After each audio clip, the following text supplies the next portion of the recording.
Personne n'est au courant. Il y a 30 ans que Dieu a visité Nazareth.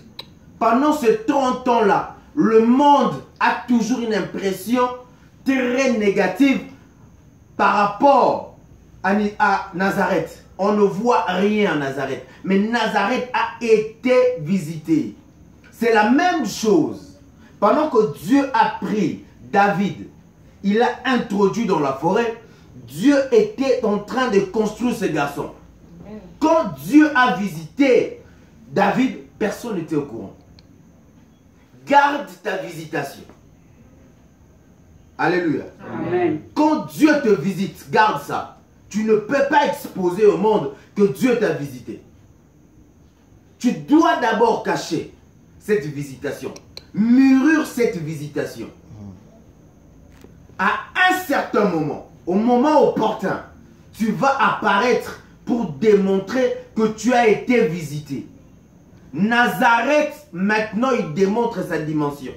Dieu a déjà visité Nazareth. Mais voilà un gars comme Nathanaël, c'est-à-dire le monde, quand il ne voit pas, il ne peut pas accepter. C'est ce que Philippe dit, viens voir, viens et tu vas voir. Il l'appelle. Maintenant, quand tu viens dans la prière, le monde observe. Ils sont en train de t'observer. Ils ont besoin de voir le résultat. Le monde n'a pas besoin d'écouter seulement parler.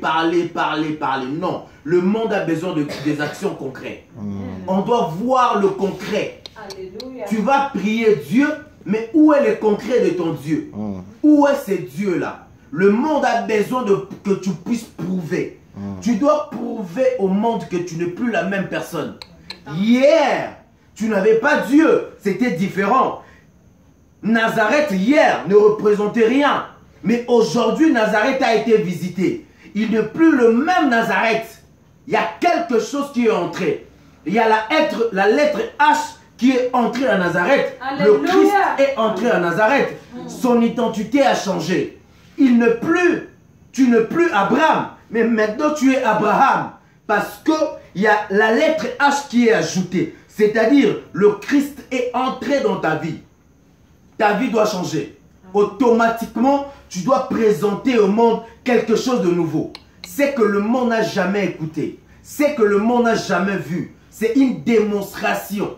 Tu dois démontrer le concret. Hier, les gens t'ont insulté que tu n'avais rien. Tu ne représentais rien. Tu ne pouvais rien donner. Tu n'as plus rien. Mais aujourd'hui, tu es capable de démontrer une autre dimension, mon frère, ma soeur. Amen. Alléluia. Amen. Tu dois démontrer à tes adversaires que tu as été visité. Amen. Dieu t'a visité. Amen. En toi, il y a une dimension. On ne peut plus voir une femme superficielle. On ne peut plus voir en toi un homme sans maturité. On ne peut plus voir en toi la pauvreté. On ne peut plus voir en toi de choses négatives. Tu dois maintenant sortir quelque chose d'exceptionnel pour fermer la bouche à tes adversaires. Et c'est que le monde est en train de parler de toi. Parce que comme tu es là, il y a une dimension exceptionnelle en toi. Alléluia. Alléluia. Tu dois activer cela. C'est très important. Alléluia. C'est très important. Tu as été visité comme tu es là.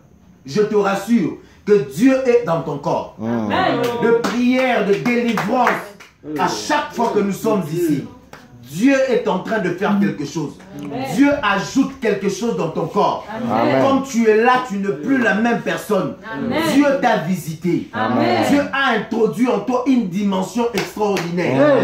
Il faut que tu puisses activer la chose pour percer et démontrer au monde que toi, tu es exceptionnel. Alléluia. Qu'est-ce qu'il dit? Son introduction. L'introduction de Nathanaël. Lis-moi ça. L'introduction. L'image du Christ. Beaucoup de gens pensent très mal. Le Christ plein en as. Le Christ très mignon. Le Christ rempli de bijoux. Le Christ rempli d'argent. de maison, de voiture, ce n'est pas ce qui fait de toi un enfant de Dieu. Alléluia. Comme tu n'as encore rien vu, comme tu es là, tu donnes l'apparence que tu n'as rien. Mais mon frère, ma soeur, je suis venu te dire une chose, que le Christ habite en toi. Amen.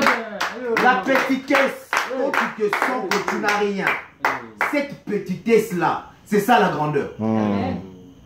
Parce que c'est cette petitesse qui va te pousser à prouver au monde le contraire.